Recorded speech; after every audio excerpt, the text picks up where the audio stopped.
Mesazhi që kemi tani vjen si një thirrje, si një amanet nga e shkuara.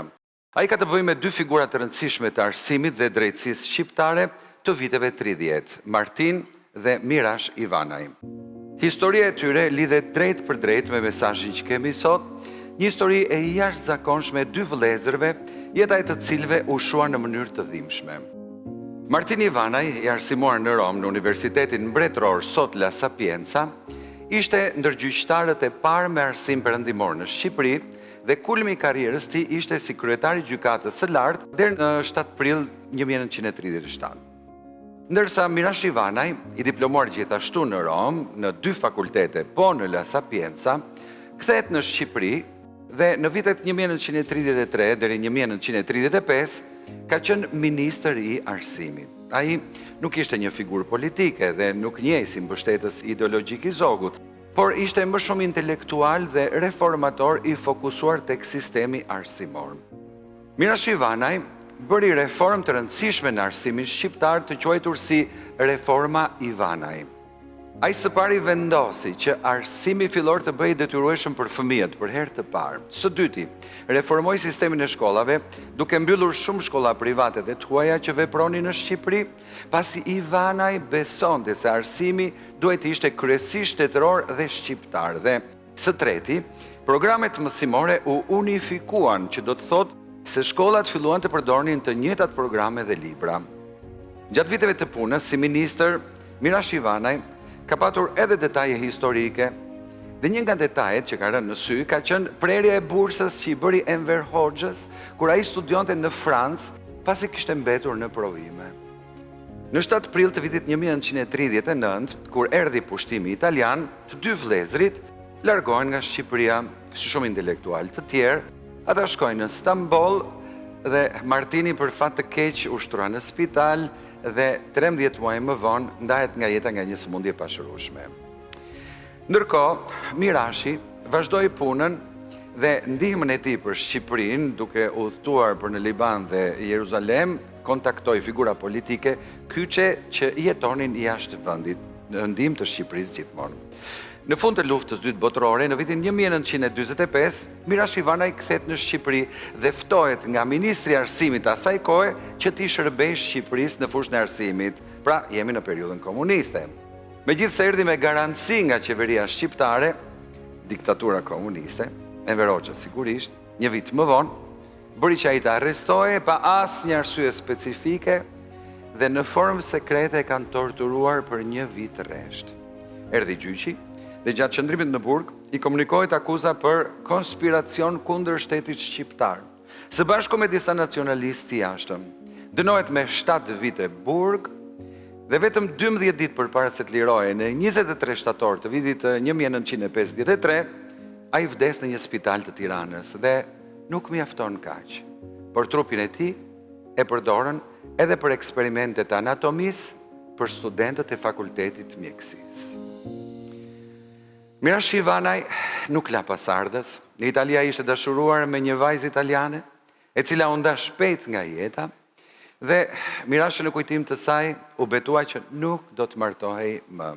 Ndërsa Martini, vllai, u martua me një profesoresh italiane, Giuseppina Poliotti, e cila e la Italinë për dashurinë e saj dhe erdhi në Shqipëri.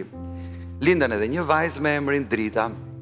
Në vitin 1939, në moshën 6 vjeçare, Drita bashkë me nënën e saj italiane largohen për në Itali, me shpresën që një ditë do të ktheheshin në Shqipëri.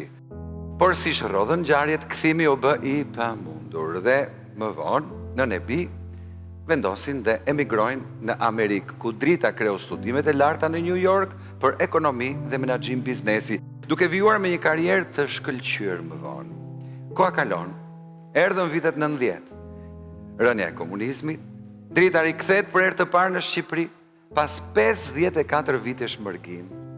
Në shtëpinë e rindërtuar, të cilën e morën në pronësi pas shumë peripecive, ajo themelon fondacionin Ivanaj dhe e vuri sërish në dispozicion të arsimit shqiptar. E gjithë kjo histori merr një vlerë të veçantë sot për shkak të një nisme që fondacioni Ivanaj ka ndërmarrë, për të cilën do të na tregojë drejtoresha e këtij fondacioni, zonja Mimi Kotorri.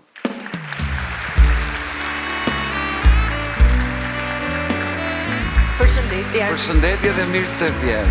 Mirë se të gjejt, falenderoj shumë që je pjesë e nismës tonë dhe takohemi në kulmin e iniciativës. Faleminderit.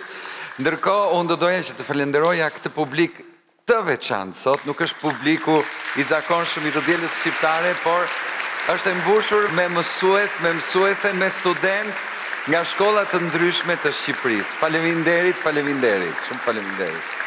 Urdhëroj dashur, urdhëron. Faleminderit. Urdhëron.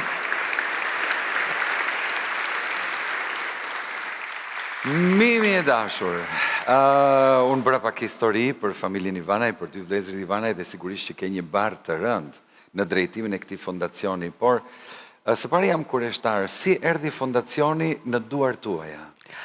Drita e themeloi institucionin, fondacionin Martin Mirash Ivanaj Institute në Selin që është tani, që është e vendodhur pranë vilës së mëparshme që kishte familja e saj në vitin 2018.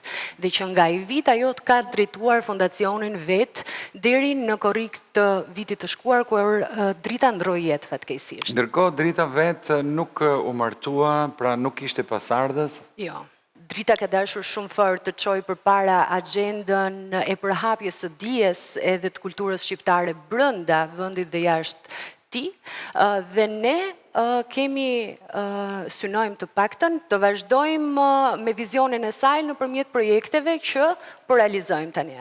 Jemi shumë të lumtur që u bëm pjesë të projektit tuaj, sepse kur flasim për arsimin, në fund të ditës gjithçka unë them e bëjnë njerëzit.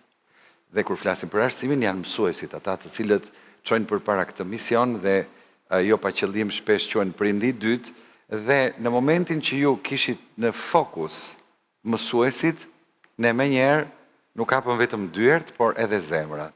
Unë dhe fondacioni, ju jemi pafundësisht mirënjohës, në fakt. Nuk e thash që të më thuash Jo, këtë nuk po ta them. Unë do ta thoja këtë edhe nëse nuk do e kishit bërë juve hapjen. Takimi që ne kemi bërë bashkë ka qenë një takim fillestar.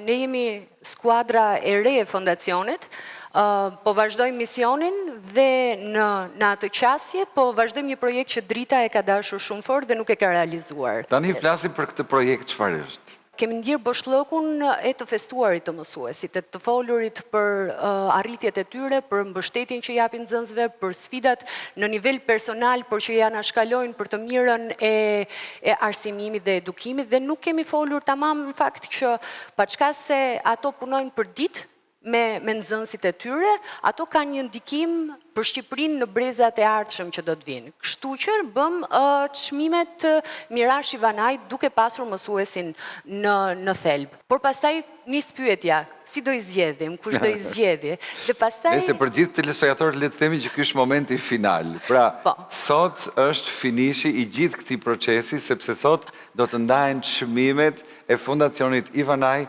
për mësuesit më të mirë, të cilët janë zgjedhur